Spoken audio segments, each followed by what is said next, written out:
After 2 days of back-to-back D&D, we finally get a chance to talk about it. What was the portal PLSGZG hunk? I can't tell you, Jim Dark. Neil made us swear never to tell. So, I don't know. It takes something ridiculous for me to tell you. Whoever said that the staff was the staff of the Magi, by the way, got my fucking hopes up. And I looked at the description, and there is no description of what it looks like, so I don't know how you've come to that conclusion that it was the staff of the Magi based on the description. Not gonna lie. Oh, the robes of greater protection, that's these things. Okay. It's the wizard robes. Not cloak, robes. 15 AC, Featherfall, protection from cantrips, vermin, evil, poison, paralysis, and gaze reflection. Plus 3 to dex and self-cleaning. So the robe slot is it's pretty competitive. I'm going to go through this and split it out into classes of items as we go. But the good thing about the robes of the Dimensionalist is that I think I can pretty much have all 4 staves ready to go at any moment. Like, I've got my bow.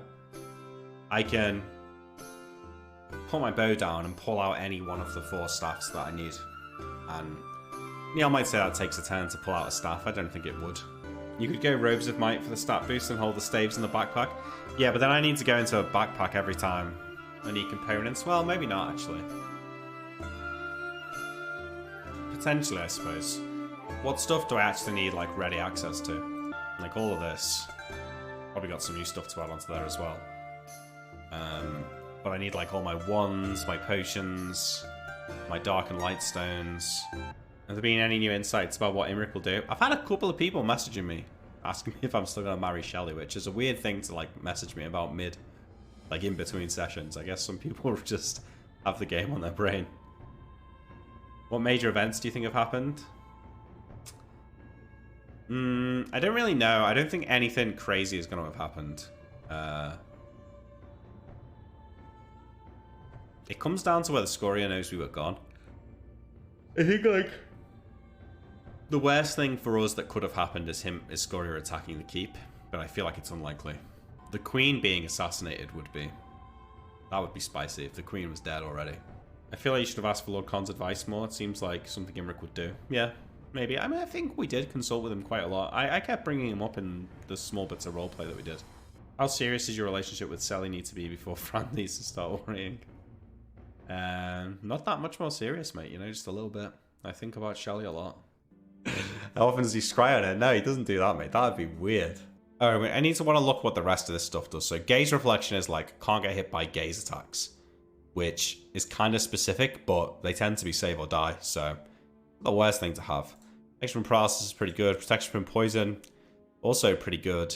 Does that do anything else other than just... What does that actually do? It's not full-on immunity to poison, right? There's a spell, protection from poison, I think. This provides a protective barrier similar to that created by protection from evil or protection from vermin, warding the recipient against creatures that possess venom. Oh. Okay, so it wards against creatures that possess venom or poison. If they're less than 4 hit die, if they're 4 hit die or less, they can't make physical contact. They've got 4+1, or 5 levels or more, they get -2 on attack rolls. Only injected or contact poisons from natural or innate sources, such as compounds made from plants or the venom from a snake, in a position to possibly injure the character are protected against. A thief carrying a vial of ingestive poison in his pouch is not counted as a venomous character, while a character that's brandishing a poison sword is counted as venomous. The spell recipient can still be poisoned by a spitting attack or a throwing dagger. If the spell recipient attacks a creature that's been warded or used as a resistance of the spell's aura to force the antagonist to the ground, the spell ends. Regrettably, reaching out to drink from a poisoned cup dispels the effect. So spells no protection from ingested poisons. It's not that good, okay? Protection from evil is pretty good, though. Also, some alternative problem solving. I mean, like, if we mined all of the Volkov into coins, could we not just pay Scoria to fuck off back to the Dragon Plane? Or maybe even pay Matava to switch sides in the war, or something like that, or bankroll one of the factions in the Akuban Civil War to get them to win so that we can have an ally. Like, I think the amount of money that we've got is so great that we need to think outside of the box for what it can be done with it. Are we sure that it's 100% mithril? Might be just coated in it. Yeah, I mean, it's possible that it's just coated in mithril. But I don't know like why though. When Neil was calculating the weight of it, he did his calculations based on the fact that it was 100% mithril. So that's my guess, is that, like, I don't think he meant to give that away. But when he was calculating it, although it was a bit weird because he was like, well, iron weighs this much more than mithril, and a horse would weigh the same as like 2 tons of water, so therefore it weighs 1,600 pounds. So, okay. Do you think dragons from Solomon might have joined Scoria in the name of stopping you? Fucking hell, I think that'd be a pretty good twist, actually, maybe. Probably not, but maybe. In theory, could you have used the Wish Scroll to learn higher level spells? Not to learn higher level spells. I could have used it to cast a high level spell. I could have cast, like, Trap the Soul with the Wish Scroll.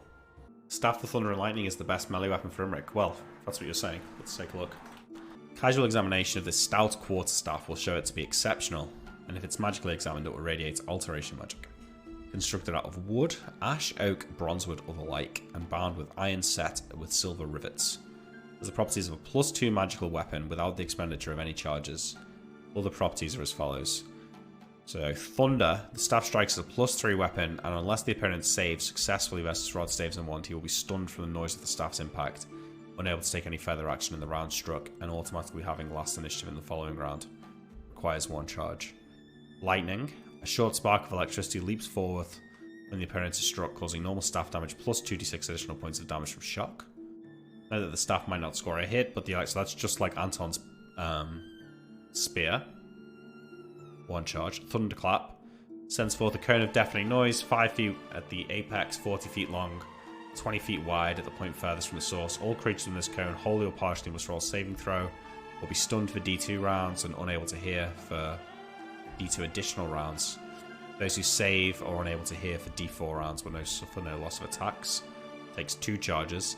Lightning Stroke can do an 8d6 lightning bolt with rolls of 1 counted as a 2. Can be single or forked and uses 2 charges. And then Thunder and Lightning. Power combines the Thunderclap described above with a forked lightning bolt and lightning strike. Damage from the lightning is a total of 8d6 with rolls of 1 or 2 counted as 3. For a range of 24 to 48 points. Saving throw applies with deafness and half damage suffered by those who are successful. Power applies the expenditure of 4 charges. It's pretty cool. So that would like a stun and a lightning. But it takes 4 charges. So yeah, it's actually pretty good for me. It's +2 weapon, just as good as a sword really. How much does a core staff do? D6 or 2d4? Okay, the spell storing ring is amazing. It's got Mount, which I can't replenish in it. Well, I can't cast it myself, so that's not as good. But the other 4 spells are Fly, Invis, Polymorph Self, and Teleport, which are all spells that I took every day. And now I can just, on a down day, put them into the ring and wear the ring. I mean, I don't even need to always wear it. I can just take it on and off to cast one of those spells. I can even use it to give Polymorph Self to Tyrael and Anton, right? It's got Polymorph Self into it. Let's say I learn Polymorph Self twice that day. I give the ring to Anton. He casts it on himself. Gives the ring back to me. I put another Polymorph in it. I give it to Tyrael. He casts it on himself. And then I take the ring back and cast the last Polymorph of myself from my own spell slots. Then all 3 of us can be polymorphed. So we could fly in as small birds or sneak into a place as spiders. I think what others are saying, you can cast any spell of the right level to charge it. Wait, really? Oh. So I can get the Mount spell on it then. Which is pretty sweet. It's in here, so we can read it. It was slightly confusing to me. The Ring of Spell Storing description. The level of... Okay. Contains D4 plus 1 spell, so we clearly rolled a 4 there, which is great. Which the wearer can employ as if he were a spellcaster. Which the wearer can employ as if he were a spellcaster of the level required to use the stored spells. So, pretty sure that means that anyone can use it. The class of spells contained within the ring is determined in the same fashion as the spells on scrolls. The level of each spell is determined by rolling D6 for priests or D8 for wizards. The number rolled is the level of the spell, as follows.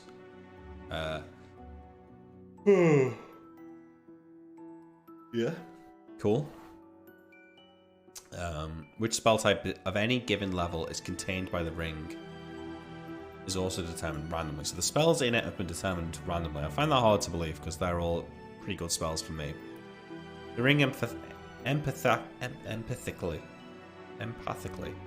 imparts to the wearer the names of the spells. Once the spell class, level, and type are determined, the properties of the ring are fixed and unchangeable. Once a spell is cast from the ring, it can be restored only by a character of appropriate class and level of experience. I.e., a 12th level wizard is needed to restore a 6th level magical spell to the ring. Stored spells have a casting time of 5. I mean, it almost just sounds like a 12th level wizard could recharge the ring without even casting anything himself. Hang on, does Lance of Disruption scale past 10th level? Maximum is 15, yeah. So actually, okay, let's work this out. Is Lance of Disruption now better than Lightning Bolt? So Lightning Bolt has an average of 35. This has an average of 24 plus 12, 36. Lance of Disruption is now half a point better than Lightning Bolt. But it's destructive in a way that Lightning Bolt isn't. Do you think Neil expect you to get out of 5? Yeah, I think so. Oh yeah, we've also got Nap now that Anton can cast again. No slow? Yeah, I mean, slow is still great, isn't it? The thing is now, the only creatures that we have trouble against are ultra high level, and so anything that requires a save is no longer as good. That being said, slow does have the -4 to save, so it is still better than basically everything else. The question is, like, how often am I going to need 3 big AoE damage spells? I mean, on average, these spells put out 100 damage between them. Oh yeah, we've got the Wand of Lightning. Well, no. It's not quite as good as me casting it, but it's true, slow is probably better. Okay, we'll do this. Doesn't the no save and Ice Storm make it worthwhile? It's just competing with very good spells at level 4. That I don't think it's that necessary. You need the Ultra Vision. The Ultra Vision is just nice because it lasts all day. So it's just a nice to have, you know, for any sort of protection checks that come up. It's already there. I don't have to have it already cast. I don't have to like react to something happening. I can see perfectly in darkness, starlight or moonlight, unobscured. I can see 90 feet in non-magical darkness. Magical darkness I can even see in. The thing is, you got to remember when we fought the ambush in the keep at the Mithril Mine, I was caught completely unawares by Tyrael using the Darkness Stone. I couldn't do anything. Let's just, I glimpsed over it last night, but let's have a look at the Wand of Fire, the Wand of Lightning, and the Wand of Paralyzation, because they're not just what they sound like. A little bit more to them. Okay, so the Wand of Fire. So I can do Burning Hand, doing 6 points of damage to use 1 charge. Pyrotechnics, useless. You can do a 66 Fireball or Wall of Fire. So I see me using this mostly for the Wall of Fire. Flames can also be shaped into a ring around the user, which is pretty badass. I'm trying to imagine like the most badass thing, right? Like Imric's walking around full of Wall of Fire. I guess they won't move with me, will they? That would be better. But like a wall of fire around me, and then the Prying Eye spells flying in a ring around me to see anyone coming, and then just like casting spells like through the fire at anyone that I can see through the eyes. Have we decided that Tyrael can actually use scrolls? Okay, what else have we got here? Lightning. Yes, the power is mine. What's up, Brain Dick? I'm so far behind on TOS. I haven't even started Oh my Glacia God. yet. Can't even start Glacia yet. You are behind. Okay, so this can do Shock, which does D10 damage to a target struck in melee combat. Or Lightning Bolt, where I can do a 66 Lightning Bolt.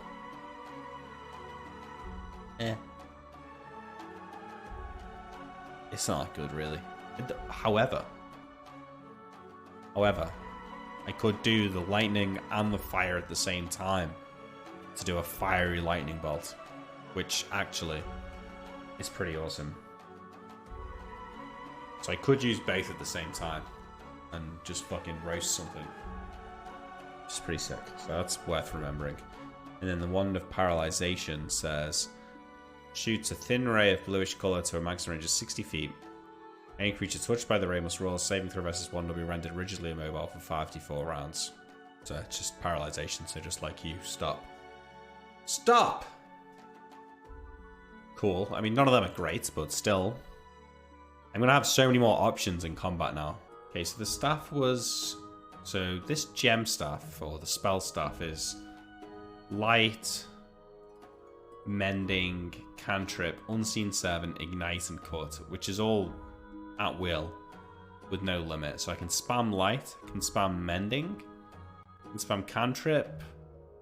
Unseen servant is actually pretty good. So I can use this like just to light fires, to cut ropes or chains, to have like, can I just have multiple unseen servants going at once? Can I just make like 10 of the fuckers and have them like carry a bunch of shit for me? Because that's awesome. Invisible, mindless, shapeless force used to step and fetch. Step and fetch? What does that even mean? Open unstuck doors, hold chairs, as well as to clean and mend. It's not strong, but unfailingly obeys the command of the wizard. Can carry 20 pounds or push or pull 40 pounds. Can open only normal doors, drawers, lids. Cannot fight, nor can it be killed. It's a force rather than a creature. It can be magically dispelled or eliminated after receiving 6 damage from AoE. See no reason why I couldn't summon a shitload of these fuckers and just have them like clean our house or whatever. In a fight, right?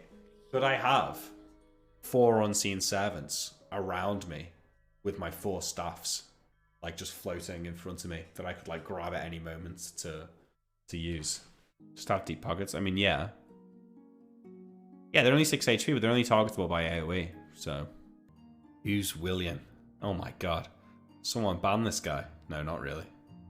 William's my character from Frozen Frontier. The one... Remember Anton was being asked to marry that woman whose husband had gone missing? That's William. William's the husband. Next, I'll ask who's Malachi. Yeah, you're right. Who are these kids? Who let them in here? No, not really. Yeah, my level 9 wizard had 18 HP. So... it's not quite the same as having 88 HP, which is... Even though one of us doesn't have the Ion Stone, I actually think that with the Ring of Fire Resistance, you can actually survive Scoria's Breath Weapon with that. Dispel magic cast as an AoE wouldn't affect an item. It would have to be cast specifically on the item, and if Scoria's wasting a dispel to dispel a single item, then we've already won. Well, not already won, but like, that's not what we're worried about. We're worried about the AoE dispel removing all of our buffs. Yes, Velthara, that's the key to the whole linchpin, mate. I actually, now I'm thinking about it, don't even think that we need more than one Ion Stone. I just think whoever has the protection from fire cast on them needs the Ion Stone, so they can't get dispelled. That means their protection from fire scroll stays up, and it's an AoE. So as long as we stay next to that person, we should be safe. Because at the moment, there's still the risk that one person's going to have their magic buff stripped from them. That's not the end of the world. Yeah, I also get the Chill Shield spell that blocks half the fire damage, yeah. But I'm going to have a protection from fire scroll. So if that doesn't get dispelled, then I don't need the Chill Shield. And if it does get dispelled, then the Chill Shield would be dispelled anyway, so it doesn't matter. You good if mobs try to attack you, the Chill Shield's sick with that much HP? Yeah, good point, actually. It's true. Place the Ring of Free Action with Spell Storing or Featherfall. I don't need Featherfall because it's on the robes. I don't even really need Free Action because Paralysis Protection is on the robes. The Spell Storing I can wear, or I can just put it on when I need to cast a spell. So yeah, I probably will end up wearing that. Did I get Contingency? Well, not yet. I haven't taken my level 6 spell yet because I want to hear from Neil about Arrow of Bone. Alright, should we have a break to watch a Charash YouTube video? Bring them M.C. What is wrong with Zoomers? What's actually wrong with you all? I don't even... You're just sitting there. I just imagine Charos in his living room, just in his computer, just pissing himself with laughter at the thought of this video. And then me clicking on it, and just... You're just probably laughing so hard right now. To be honest, we clicked on it expecting something like that, and we'd have been disappointed if it wasn't. Alright. I mean, I think we're kind of done. I need to do some work on my character sheet, but really, other than that... I think... good. I think we're good, right? We've sorted out the items. There's not actually that many straight upgrades, but there is a few things that are definitely... The spell storing ring is probably the best thing in terms of utility. You should check out spell sculpting. Yeah. That's what I was just thinking about. Me and Vestal had already sort of spoke about it. Spell sculpting. Wizard with this skill knows one spell so well the character can alter its statistics when casting it. To use the skill, the wizard must prepare an item to help focus and reshape the spell's magical energy. A focus item can be a small object such as a jewel, wand, or amulet. A focus item must be worth at least 500 GP per spell level. When sculpting, the wizard must meet all the usual requirements to cast a spell. The wizard employs the focus item as an additional material component, which is normally not consumed. Successful skill roll allows the wizard to change the spell in a minor way, as listed below. If the roll fails, the spell is cast normally. If a failure roll is a 20, the focus item is destroyed. When a wizard successfully sculpts a spell, the character can choose one effect from the list below.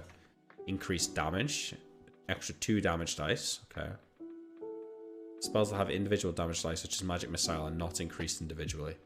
For example, Nair could cast a Magic Missile that did 74 plus 7. Spells that do not use dice rolls to determine damage cannot be sculpted. Extended duration.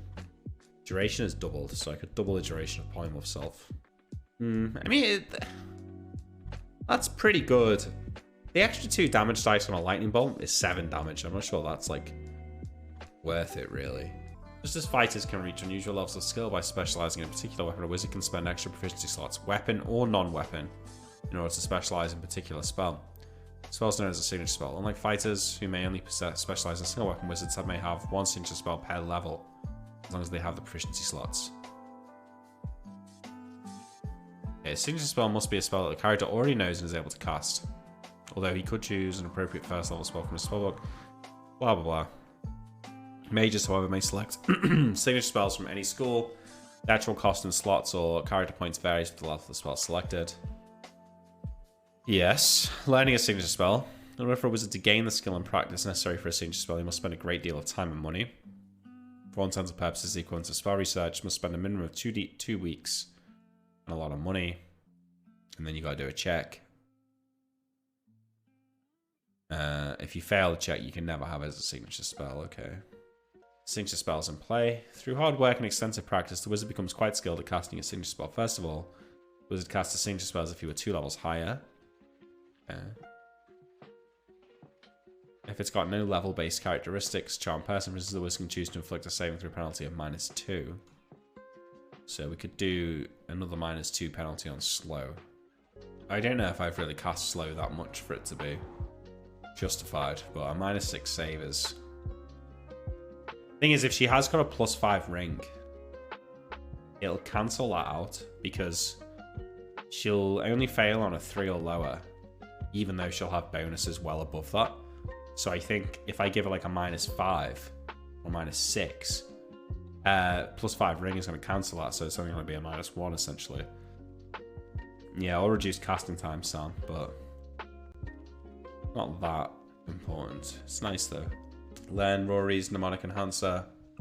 Get extra spell slots. No, because it's a level 4 spell slot, and level 4 is the most competitive level. Oh, I see what you're saying. Learn Rory's Mnemonic Enhancer as a signature spell. I don't think I can do that. I've literally never used the spell, and also I'm pretty sure that I'm maxed out on level 4 spells. Can't get any more level 4 spells. Can't get any more level 3 spells. I've got 1 slot at level 5 left. That's it. 1 slot at level 5. I should research like a version of Fly that instead uses like a little platform that you stand on as opposed to just floating. That way you can like shoot up a bear. It is a good meme, Charis, yeah. What's the magic anvil do? Can't remember. Since defense is irrelevant again now, improve blink? Yeah, maybe. Maybe improve blink. What else did we have in our level 5 list? Yeah, improve blink's probably the last one we wanted, right? Because we already got low resistance as well. Int determines how many spells you can learn, yes. So 14 int means only 9 spells per spell level. It's an optional rule, which I don't know, if you watched Hardcore Heroes, Malachi never had that limitation because it was an optional rule and we weren't playing with optional rules, but... Do you think there's a chance she has no true seeing, so you can use level 5 or level 6 invis to force her to take her around and try and spot you? Probably not. I think it's one of those things where if you tried to do it, Neil would just say she has a true seeing item. Well, chat, thanks for stopping along. It's been fun. I don't think we've got anything else to go over tonight.